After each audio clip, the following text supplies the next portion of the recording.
ओम श्री गणेशाय नमः। राधे राधे। आप सभी का दिन शुभ हो।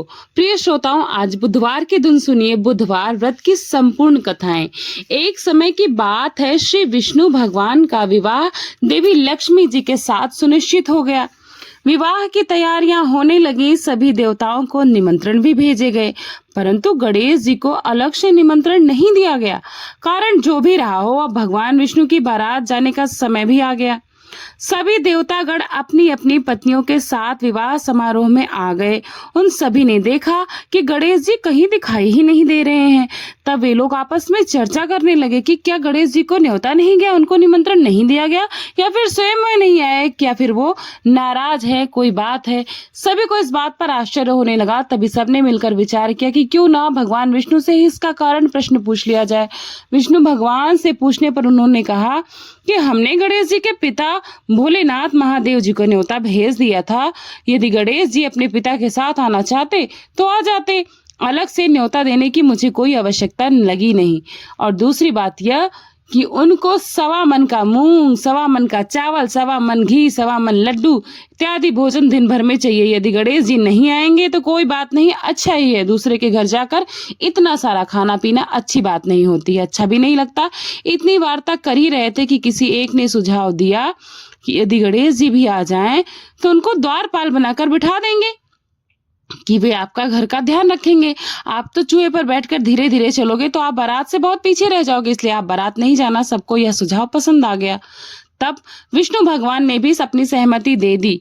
होना क्या था, इतनी ही देर में गणेश जी वहां स्वयं आ पहुंचे और उन्होंने समझा बुझा कर घर की रखवाली के लिए उनको सबने राजी कर दिया, बैठा दिया। बारात चल पड़ी। देवर्षि नारद जी ने देखा कि गणेश जी तो द्वार पर बैठे हुए हैं। द्वारपाल बनकर वे गणेश जी के पास गए और वहां उनके रुकने का कारण पूछने लगे। गणेश जी ने बताया कि विष्णु भगवान ने मेरा बहुत अपमान किया, मैं आज बहुत दुखी हूँ। नारद जी ने कहा, आप अपनी मूषक सेना को आगे भेज दीजिए तो वह रास्ता खोद देंगे, जिससे उनके वाहन धरती में धंस जाएंगे।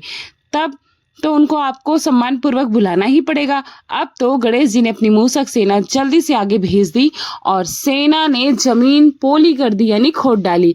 जब बारात उधर से वहां से निकली तो रथों के पहिए धरती में घुस गए और धंस गए। सब लाख कोशिश कर लिए परंतु पहिए निकल नहीं सके। सभी ने अपने अपने उपाय कर लिए, किंतु पहिए नहीं निकले तो नहीं निकले, बल्कि जगह जगह से टूट और गए।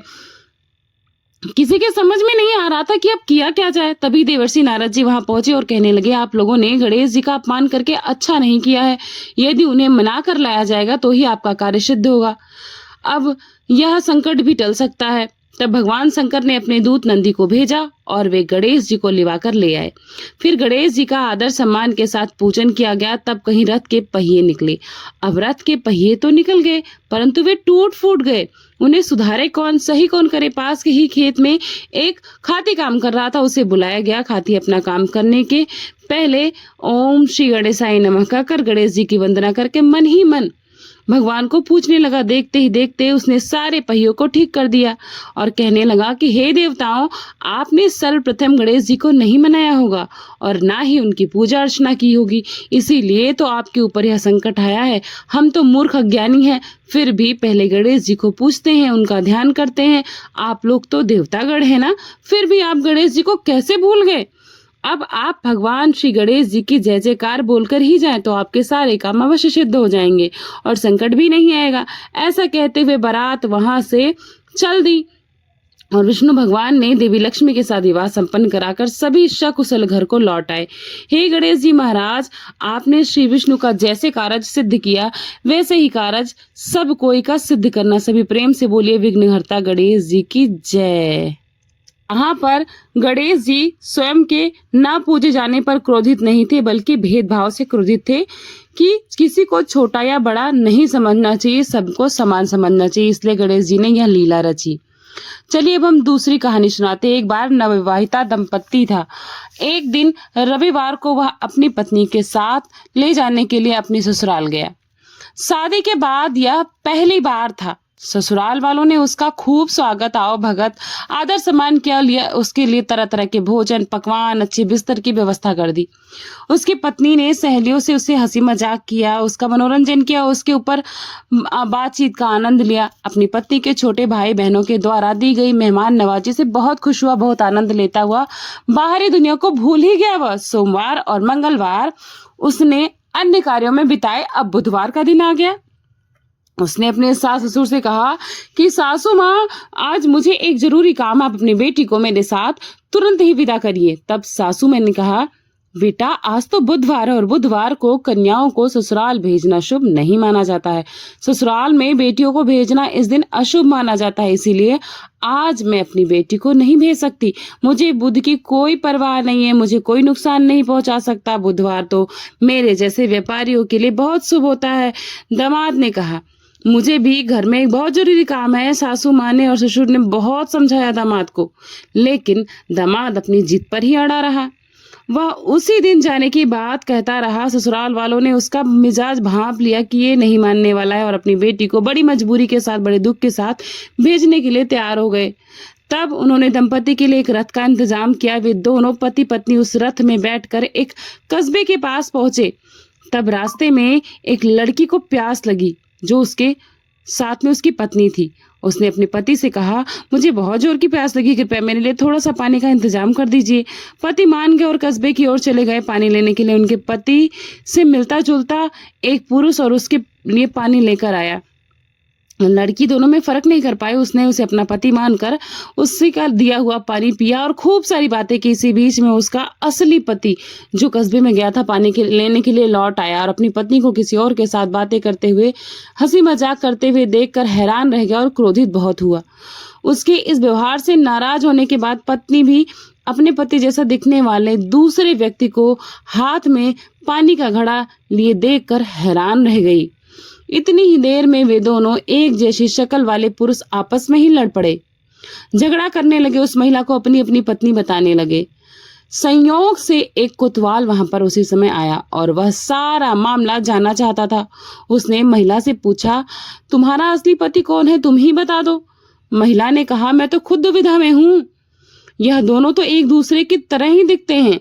असली पति को अब मैं नहीं समझ सकती। उसको बहुत दुख हुआ असली पति को ये सुनकर। उसने अपनी सास की बातें याद की। कोतवाल उन्हें राजा के पास लेकर गया और सारी कहानी बताई। सुनकर राजा ने अपने मंत्री को न्याय करने का आदेश दे दिया। मंत्री ने कोतवाल से कहा शाम हो चुकी है, इन सब को अलग अलग कोठरियों में बंद कर दो, रात भर कड़ी निगरानी में रखो, मैं कल फैसला सुना दूंगा। अब तो तीनों को अलग अलग कोठरियों में बंद कर दिया गया। रात का घना अंधेरा, पहरेदार गहरी नींद में सो रहे थे। असली पति बहुत बेचैन बहुत दुखी, उसे पछतावा भी हो रहा था कि उसने बड़े जोर से कहा मैं अहंकार और ससुराल वालों की अवज्ञा के कारण ही आज इस दशा में हूं, यह दुख भोग रहा हूं। हे बुद्धदेव, हे भगवान, मुझे इस बार क्षमा कर दो। पहरेदार उसकी सारी बातों को सुन रहे थे। अगली सुबह मंत्री ने पहरेदारों को बुलवाया। पहरेदारों ने उन दोनों युवकों में से एक युवक के व्यवहार के बारे में बताया। मंत्री ने कहा जिस व्यक्ति को रात भर बेचैनी रही वही इस महिला का असली पति हो सकता है और उसकी पत्नी को उसे सौंप दिया जाना चाहिए। वहीं दूसरा पुरुष जो रात भर चैन से सोता रहा वह असली पति था ही नहीं। अब इस प्रकार से उन दोनों पति पत्नी को कोठरी से बाहर निकाल कर दिया गया। उन्हें सामान के साथ विदा कर दिया गया। पहरेदार जब दूसरे युवक के पास गए तो बाहर से ताला लगा होने के बावजूद भी उस कोठरी के भीतर कोई नहीं था, कोठरी खाली थी। उन्होंने यह बात जानकर मंत्री को बताई। मंत्री यह जानकर हैरान रह गए कि कोठरी बाहर से ताला लगी होने के बावजूद भी भीतर से खाली कैसे हो सकती है, अंदर कोई नहीं था। तब वे वरिष्ठ मंत्री के पास गए और उन्हें सारी बातें कह सुनाई। वरिष्ठ मंत्री मुस्कुराए और बोले लापता कैदी बुद्धदेव हैं, बुधवार को शासन करते हैं वे। इस व्यक्ति ने बुध के अधिकार को चुनौती दी थी। बुद्धदेव को बुरा लगा, इसीलिए उन्होंने सबक सिखाने के लिए उसके पति का वेश धारण कर लिया और ये लीला रची। आज गुरुवार है, बृहस्पति गुरुवार को शासन करते हैं। बुध ठीक सूर्योदय के समय गायब हो गए, इसीलिए डरो मत, पहरेदारों की इसमें कोई गलती नहीं है। अब राजा अपने मंत्री के फैसले से बहुत प्रसन्न हुए। उधर पति पत्नी दोनों घर पहुंचे और जाकर उन्होंने अपने प्रियजनों को पूरी बात बताई। तब से वे दोनों पति पत्नी परिवार सहित बुद्धदेव की पूजा अर्चना करने लगे और व्रत करके कहानी का श्रवण करने लगे। आप सभी प्रेम से बोलिए बुद्ध देवता की जय। आपको ये कथा कैसी लगी कमेंट बॉक्स में जरूर बताइएगा। अगर कथा अच्छी लगी होगी तो वीडियो को लाइक करिएगा, चैनल को सब्सक्राइब करिएगा। मिलती हूँ नई कथा के साथ, नए अध्याय के साथ, नए वीडियो में। और ज्यादा से ज्यादा फ्रेंड्स एंड फैमिली के साथ शेयर करिए, क्योंकि भक्ति दान महादान होता है। थैंक्स फॉर वॉचिंग पूर्णिमा के शुभ ब्लॉग। राधे राधे, जय श्री कृष्ण।